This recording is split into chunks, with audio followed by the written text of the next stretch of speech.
In the summer of 2019, we set sail on a 4,800-mile journey, bound for the frozen high Arctic wilderness of Svalbard. Our mission to experience the high Arctic for ourselves, not just to know that there's a wild place at the top of the map, but this was also an adventure with a purpose, to learn more about the challenges facing the Arctic Ocean and its inhabitants, and to take action, leaving this unique part of the world a little bit better than we found it.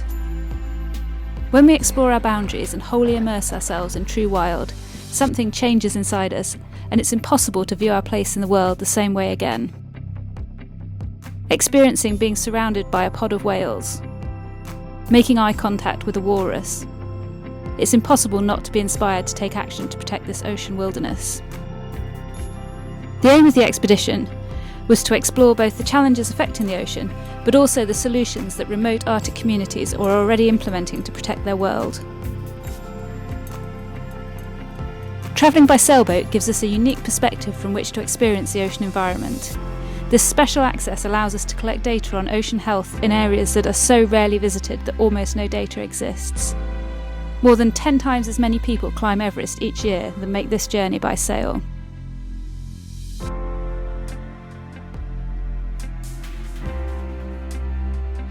This provides us, and the science projects that we're working with, a valuable opportunity to learn about the Arctic Ocean. We saw and recorded a total of 335 individual marine mammal sightings.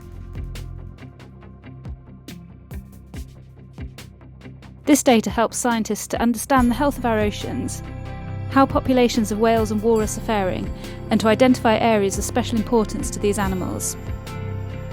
We surveyed beaches across the high Arctic, recording and removing over 3,000 pieces of trash, 90% of which was plastic. And I'll just give you a look round. You can see everyone out on the beach and just the stunning mountains. But you'll see everyone's kind of got their heads down on the beach, and that's because it is absolutely covered in plastic. I'm going to try and show you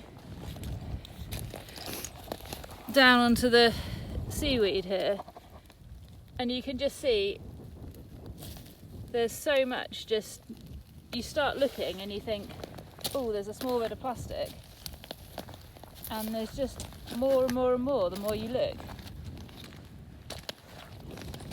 You've got bags are absolutely bursting full. Everyone's doing a sterling job picking it all up. We've even found, if you can see them there, a couple of nurdles, the little plastic raw materials.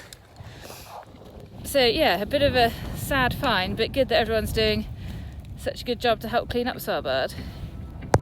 The top 3 types of trash that we found nestled on beaches between walrus colonies and icebergs were small pieces of plastic, string that forms part of fishing nets, and plastic strapping bands.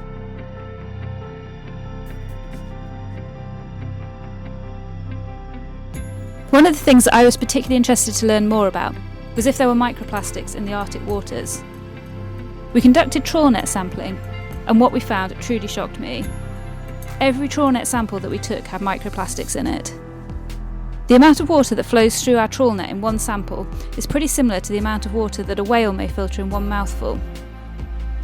Sitting on the boat with whales swimming around us, I found myself imagining how we might think differently about this problem if it was us swallowing a piece of plastic with every mouthful of food or every sip of drink we take. The crew endured freezing conditions. Coming up to check on the anchor in the middle of the night, there was just a massive blizzard going on outside.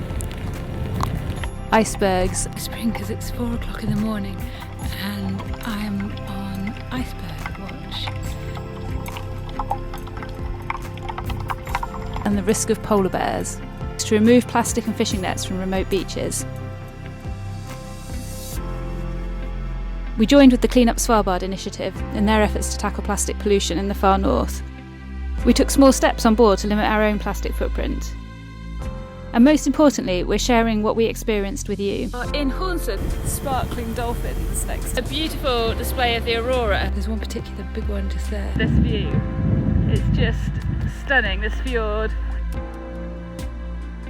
The jaw-dropping grandeur of the Arctic. This is amazing. We are by the front of this huge glacier at the top of Yavabukta. The special value of its wildlife.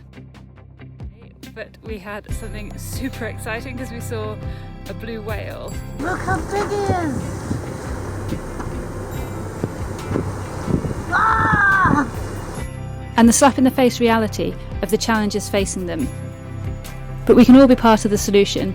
We can all take action to ensure that our children will be able to hear a beluga whale sing.